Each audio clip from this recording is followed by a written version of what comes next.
mean, the story today is that they finally agreed, very reluctantly as we know, to leave the £30 million Royal Lodge, but only if they're given a property each on the Windsor estate. Andrew's apparently demanded Frogmore Cottage, you remember that one, it's Harry and Meghan's £5 million former home, whereas Sarah Ferguson is reportedly being lined up for the nearby Adelaide Cottage. Now that's a £6 million property, which will only be vacant when Prince William and Kate move out next month with their 3 children. So a family of 5 have been comfortably living there at Adelaide Cottage, I'm sure in great comfort and style.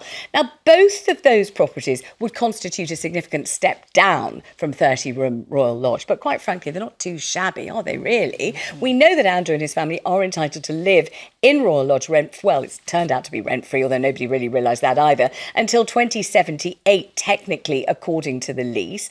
But they still want these multi-million-pound royal homes instead. So do you feel Andrew and Fergie should just be left like everybody else to find a place they can afford, pay for it, pay a mortgage if they can get a mortgage at their age, or pay rent or something else, just like normal people? The number's 02078622222. And I'm going to go to Lizzie first because Lizzie, as we know, is a pal of Sarah Ferguson's. Yes. And we can't call her the Duchess of York anymore, as we know. It's just Sarah Ferguson. And I think it's quite right that they've lost the titles. But now it looks like they will be losing their home. And I can understand that everyone is like in uproar about this. But the fact is, whatever you think of Andrew and of Fergie, that Andrew is the son of our late Queen. And, they are parents to the 2 princesses. And I also feel that he could be a security risk if they don't keep him kind of close with all he knows and everything else. And I think, from what I hear, King Charles is very worried about that and worried if he's going to do some book like Harry and spill all the royal secrets as well. Although he's been very, very good at not spilling his secrets. Well, that's been his absolute kind of MO, as they say, modus operandi. Don't tell anything that happened to himself, really, at all. Hasn't said a word. But the fact is, look, we can't get away from it. He's the son of the late Queen. And I don't think it's right for them to have 2 homes. I hear that Charles would rather them go to one of his, homes in Norfolk or in Scotland even, not be on that Windsor estate. So we will see what's happening. But one thing is for sure, they will be leaving Royal Lodge. Chizzy, I mean, this story just grows and grows. It just never seems to go away or get any smaller. But the idea that Fergie, who's been divorced from Andrew for years, who hasn't done any royal work at all since 1996, which is 29 years ago, might be asking to live in Prince William and Princess Kate's house that they're still in at the moment. They haven't yet left Adelaide Cottage, which is vast, obviously, by any normal standards. She's divorced. Why is she allowed any home at all from the royal estate? But also, who pays for these homes? Is it the taxpayer? Well, they already exist, but I mean, it's not quite clear, is it? Because all the funds and the rents and all are admired and shrouded in mystery, aren't they? I mean, can't they afford to buy their own house? Don't ask me. I don't know what their finances. Or just put them in a council estate. I don't know. Give them 2 flats. They can have it on a council estate. But that would be controversial if they give them social housing, which is at great. Okay, that's a good point. Yeah, okay, make them buy their own flats or let them buy their own properties.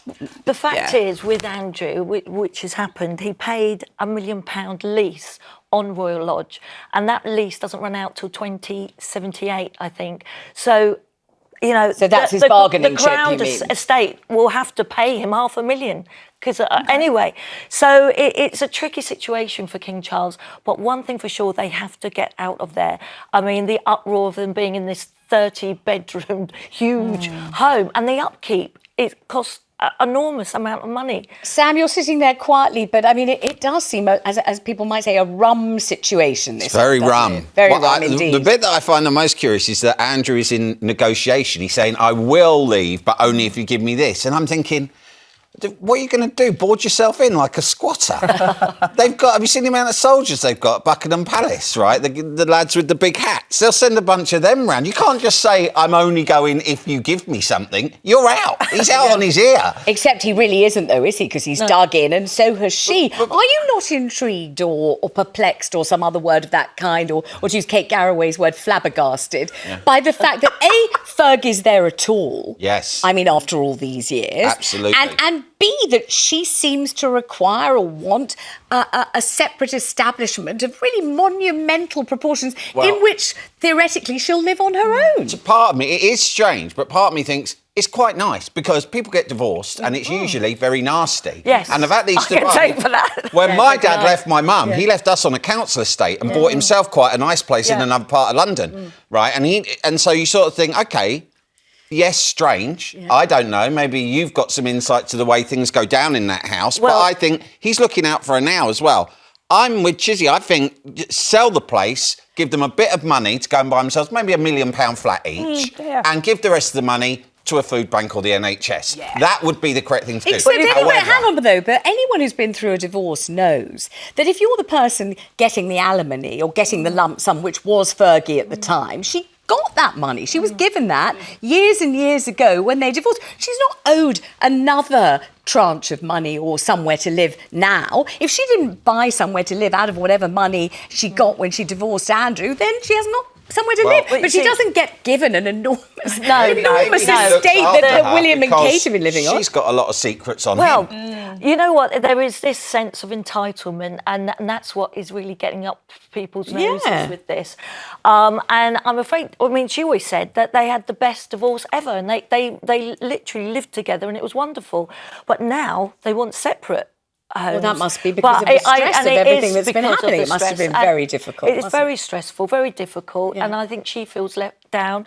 And I think she feels like her biggest mistake was having the loyalty to the wrong person. Do you think, though, from what you know of her, and I've met her a few times, and as I wouldn't claim to be her dearest friend, that's not fair at all, but I have met her several times, and she's often with her daughters, Beatrice and usually, she adores them, there's no question about that, and they have always thoroughly adored her. They call themselves the tripod, because there were three of them, you know, left Andrew out of that bit with the tripod, with the 3 legs and all that, but could it be that she thinks that if she carries on living with Prince Andrew, that the girls won't be able to visit with the grandchildren and it will all look awful, and she's got to have her own place away from him now because of that? Yes, I think there's that side, because she loves being a grandparent. She really does. You know, that is her life, are the girls, as you said, and now her grandchildren. So that's what she's thinking, and it is the feeling of being let down and just having that now time away from Andrew, because it's just toxic. Right. And she's really feeling that, because she herself has lost the titles, she's lost everything, she's lost her charities, and don't forget she had cancer. She lost the charity for the cancer that she was you know, close to her heart. Yeah. So she's feeling, look, my sympathies are with the victims of Epstein, but you have to say, for Fergie, her biggest mistake was her loyalty to him. Okay, but she can buy her own house. Let her buy her own house. Or let the girls chip in. Yeah, because they seem to be doing okay. Yeah. All right, come on, cheers, let's go for it. Okay, let's take your calls on this one. Let's start with Ross in Glasgow. Ross, how do you feel about this? What do you think? I mean, they've asked for a house each. Adelaide Cottage, which is certainly no cottage, and Frogmore Cottage, which is most certainly no cottage. They're great big giant houses with acres of garden and everything else. What do you reckon?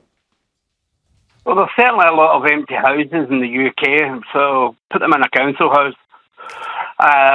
But the main part of it is that the privileged people, and if this was anybody else, they would be getting frog marched out the country. For the two of them, I reckon that they should just sell all their assets, go away, and never come back. Yeah, but you can't make them do that. We don't have a plank to walk in this country, and we don't have a means of exiling people if they haven't actually committed a crime and they haven't been found guilty of anything. You can't just make them leave, can you? Well, I mean, Sarah Ferguson was caught out with the email after the fact of saying about Jeffrey Epstein and then calling them a supreme friend. Yeah, she was. They should be left to their own devices.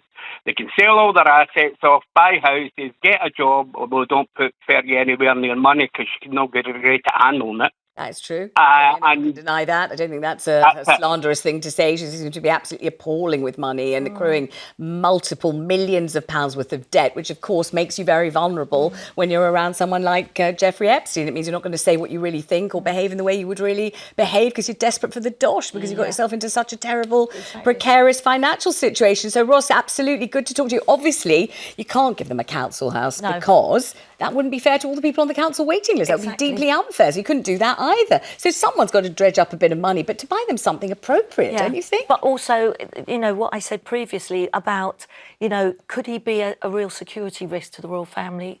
What if he does more damage? And I think that's what they're thinking. What more could Andrew do? I mean... Let's go straight to Warren, who's in Blackpool. Warren, what do you think? I don't think Sarah or Andrew should leave Royal Lodge in the first place. I think they've had a trial by media. I think they're being kicked while they're down. Sarah's just recovering from cancer. Prince Andrew is the son of a monarch. He hasn't been found guilty of anything in a court of law. And yet people are trying to make stories about him, about teddy bears, about the way he lives, rather than address whatever's supposed to have gone on, which he hasn't been found guilty of. And Sarah, which I don't know whether your viewers will know or not, is directly descended from King Charles II. So that gives her a right to some of those royal properties because she's got royal blood, whether people like it or not. She has got royal blood and connected to the crown. I'm not sure she has a legal right to any crown properties whatsoever, Warren, despite that beautiful and romantic picture that you've just painted. But I think Lizzie is on your side on this. Well, I am. I mean, Warren is quite right with some of what he's said, though I do think they should leave Royal Lodge, I have to say. But, you've got to look at the other people that have been involved with Epstein that haven't had this kind of pylon, as it were. You've got, Peter Mandelson. Well, he has. He's just lost his well, gig but I'm sure he'll come back. Ambassador to America. That's a pretty big consequence. He's like a boomerang. That man always comes back. But and Tony Blair welcomed him in. The thing about royals is we all tolerate them, I guess, if they're behaving themselves, but we're paying for them to live this life of luxury, and the very least any of us expect is for them to be good public servants and behave in a way that we all think is responsible. And this is sleazy. And of course he's going to get more grief than even a politician because we're paying for them to live this lifestyle. Well, and that's it. And the thing is with King Charles, he's got a real problem with Andrew. I mean, what do you do with, with Andrew yes, now? How do you solve the problem like Andrew? Absolutely. I mean, it really is. It's awful because he just does not want to leave. And Charles doesn't want him to stay in Windsor at Chizzy, all. let's imagine Andrew was your brother and Fergie your sister-in-law. What would you imagine doing in the King's position? Because it is incredibly awkward, isn't it? It is, and I think I'd have to stay. Obviously, I would still love my brother and his wife, but my loyalty is to the crown, right? And I'd have to put them first. So that basically means us. Yeah. I'll put us first. Yeah. OK, let's talk to Dennis in Wrexham. Dennis, what do you think? Apparently the demand is, at least this is what's being reported today, that Prince Andrew would really rather like Frogmore Cottage for himself and Fergie would really rather like Adelaide Cottage, neither of which at all is a cottage. I love the way they're called cottages. I mean, they are gigantic mansions. That's what they are, but they're called. Look at them. Look at that one. That's Frogmore, isn't it? Gorgeous. I'd like it too. It's not really a cottage, is it? It looks delightful. Don't forget and this is Adelaide. Look at Adelaide. This is where William that. and Kate live right now with the three It's got 4 children. or 5 chimneys. Isn't I it don't even have one gorgeous? chimney. I don't either. I'm not. Oh gosh, Dennis, what do you think should happen? I don't think. My opinion is. Yeah. I don't think they should be. They've been born with silver spoons in their mouths. Do you understand what I mean? Yes. And they knew what they were doing. And why did he have to have a mansion, or she have a mansion to live in? Like 30-odd bedrooms. Yeah. I think it's all wrong. More people are siding with him now than This what what we're looking at now, if you can see your telly, this is where he lives now. They both live now. That's ridiculous. Look at that gigantic place. It's got outbuildings and It's huge. gardens of enormous dimensions. It's absolutely gigantic. So, Dennis, where would you put them then? Where would you suggest that they live instead? My honest opinion, Yeah. a single-bedroom house. There we go. Yeah. What, for them to share? They're divorced. That doesn't sound like much fun, Dennis. Top and tail. One on the sofa. No. The thing is, when I know you were talking about it, they both knew what they were doing. They've had money, all contributed to their lives, all their lives, and they knew what they were doing. I don't got no sympathy with them. The previous call, you're saying he sympathised with them. I don't. Oh, I hear that, Dennis, clearly. Thank you so much. Let's go to Jenny in Suffolk. Jenny, what do you think ought to happen next then? Hi, hi, Vanessa. Hello. Well, for a start, I don't know why they're being referred to as they. She is completely out of royal responsibility if ever you are in it, but at least she was married to him. Yes. So I don't know why anyone's even considering what she does, but the royal estate, all scattered around, is full of grace and favour places. So he could have one of those. I wouldn't suggest for 1 minute he should be in a one-bedroom place. I mean, even though he does seem repulsive and arrogant and everything else. But I think, the fact is he is a member of the royal family, like it or not. But the thing about her is just ludicrous. If he Except, Jenny, that she's there. She's in situ. She's been living there for years and years and years. She's kind of part of the package. Although they're not married, they get invited to things as a couple. You see them, invited together at Christmas, walking into the Duchess of Kent's funeral together. They're together. So that's why she has to be considered. You can't just ignore her, because otherwise what happens on removal day? We can. Perhaps he thinks he can't, but whatever accommodation he's offered, that's up to him whether he shares it with her. But to provide something separately would be such an insult to the public. I think people will take to the streets. Got to say, I was pretty amazed to read of this request today. I'm not 100% sure whether it's true or not, but it seems to have been legaled. It's front page of the Sun newspaper today. And there's a word in Yiddish, and I can pronounce it properly, which is chutzpah. Some people say chutzpah, but that's not how you pronounce it. Chutzpah, which just means barefaced neck. Just absolute audacity, just the biggest cheek out. And if they really have requested a private, enormous, gigantic mansion for her all these years post-divorce, that really is something else, isn't it? And he's acting like an entitled, spoiled mummy's boy. But is that new? And people have just had enough. And now with all this toxicity, it's not, we're not buying it. And sadly for them, I think King Charles, as I said, wants them off the estate altogether. Do you think either of them gets it? I mean, if anyone's going to know, it's going to be you. Do you think they get why people are so upset and so affronted and so annoyed? I sadly don't think so. I think Andrew particularly lives in this world of fantasy, and I don't think he gets the enormity of it. I think he's feeling quite sorry for himself, whereas I think Sarah now has got the reality has hit, and her main concern is the girls and her grandchildren.